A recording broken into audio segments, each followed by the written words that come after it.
Assalamualaikum warahmatullahi wabarakatuh. Shalom, Om Swastiastu, Nama Budaya, dan salam sejahtera bagi kita semua. Halo teman-teman, perkenalkan nama saya Khalila Amira Sajat. Saya berasal dari SMP IT Insan Mulia Manokwari. Pada kesempatan kali ini, saya akan mengajak teman-teman berlayar menuju tanah timur Indonesia. Tempat alam tersenyum indah dan budaya hidup penuh makna. Saya akan membawakan sebuah dongeng dengan judul Ibu Anari dan Sagu Bulan. Dongeng ini merupakan karya Ginteguh. Dari dongeng ini tersimpan sebuah kisah tentang kasih sayang seorang ibu, ketulusan hati, dan asal mula makanan yang sangat berharga bagi masyarakat Papua, yaitu sagu. Cerita ini disadur dari cerita asli masyarakat Papua dengan judul yang sama. Yuk, langsung aja kita mulai ke dongengnya.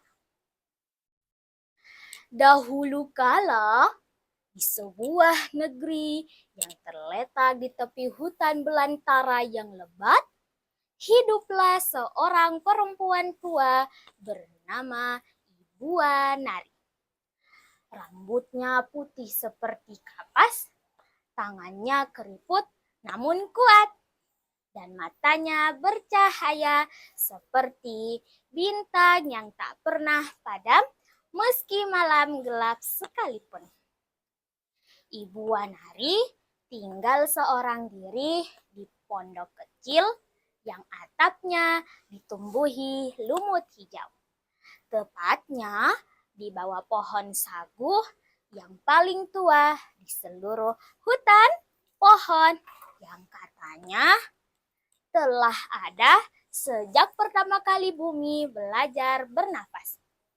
Suatu malam, ketika bulan naik ke puncak langit, pohon sagu itu memancarkan cahaya keperakan yang lembut. Seolah-olah pohon dan bulan itu sedang berbisik satu sama lain dalam bahasa yang hanya mereka berdua saja yang mengerti. Siapa saja yang melewati desa Ibu Anari, maka haruslah bersiap-siap kehilangan segalanya. Dipimpin kepala suku Boreal Arix, para penduduk Ibu Anari suka merampas harta benda. Sagu menjadi salah satu hasil rampasan yang paling mereka gemari. Itu karena sagu tidak ada di desa Ibu Anari. Suatu hari, hasil rampasan mereka begitu sangat melimpah. Mereka pun langsung mengadakan acara itu untuk merayakannya. Sagu menjadi salah satu hal yang paling istimewa bagi mereka. Orang-orang Ibu Anari senang juga berpesta di bawah sinar bulan purnama. Mereka menari bersama-sama serta menyanyikan lagu tentang cantiknya bulan purnama. Kepala suku begitu mengagumi bulan purnama itu. Akan makin nikmat sagu ini jika sinar bulan purnama sebagai lauknya. Begitulah kelakarnya. Atas kekagumannya itu, kepala suku mengumpulkan tetua adat. Ia berniat untuk merampas bulan purnama. Kita panah bulan dengan busur, atau kita bikin menara yang tinggi dulu untuk menuju bulan biar kita perginya dengan galah secara mudah. Usulan terakhir membuat kepala suku terperangah. Kepala suku lalu memerintahkan seluruh penduduk untuk membantunya membuat menara. Yang paling utama adalah kayu-kayu sebagai bahan utama menara. Pohon-pohon pun ditebang tanpa kira-kira. Seorang tetua dipercaya merancang menara dan memimpin pembangunannya. Sedangkan perempuan dan anak-anak membantu seperlunya saja. Kalau laki-laki, dia bergerak dengan tenaganya. Kayu-kayu yang ditebang diikat dengan tali, lalu dirangkai dan disambung hingga membentuk bangunan yang tinggi. Sebenarnya ada yang keberatan pohon-pohon ditebang sembarangan. Apalagi beberapa di antara mereka berumur ratusan. Namun mereka tak punya daya lagi untuk melawan. Karena jika kepala suku sudah berkeinginan, semuanya harus terpenuhi. Beberapa minggu berlalu, kini menara telah tegak berdiri. Kepala suku dia ngomong, "Kita tunggu bulan purnama itu." Kepala suku. Malam ketika bulan purnama pun tiba. Orang-orang berkumpul mengelilingi menara. Mereka menunggu kepala suku memberi perintah. Setiap orang-orang diminta bersiap menaiki menara. Diberinya galah dan bambu yang berisi sagu sebagai bekal. Ayo, ambil bulan purnama kita, teriak kepala suku memberi aba-aba.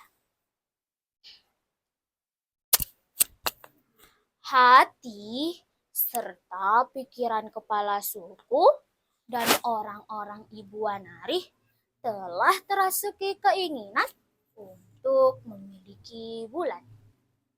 Krok! Ada yang berderak.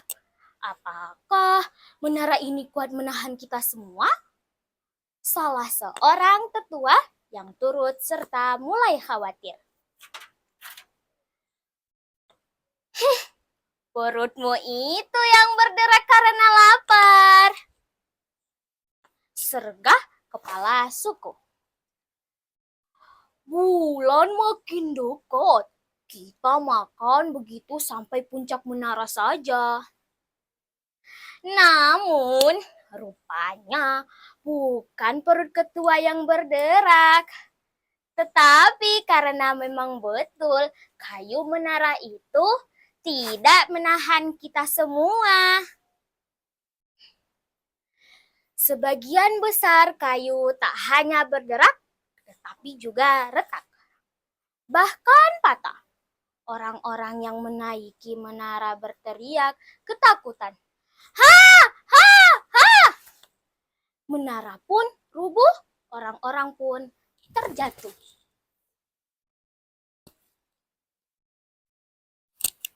Desa Ibu Wanari berselimut duka. Para perempuan dan anak-anak bersedih meratapi kerabat dan keluarga yang ikut naik ke menara. Mereka menyesal. Keinginan merampas bulan telah menghancurkan segalanya. Kini tak ada lagi yang tersisa di desa mereka. Menara runtuh, sekitarnya gersang dan tak ada yang tumbuh. Orang-orang Ibu Wanari yang tersisa memilih untuk pergi. Mereka pun mencari tempat baru untuk bertahan dan melanjutkan hidup.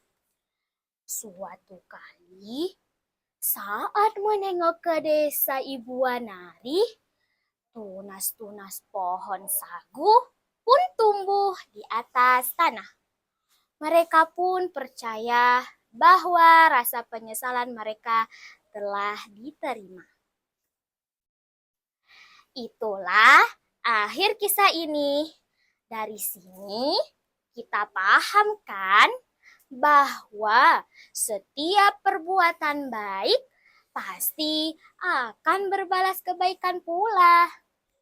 Semoga kisah ini menjadi pengingat bagi kita semua untuk selalu menjadi orang yang baik, bermanfaat, dan menyayangi sesama.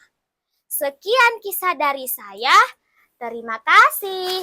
Wassalamualaikum warahmatullahi wabarakatuh.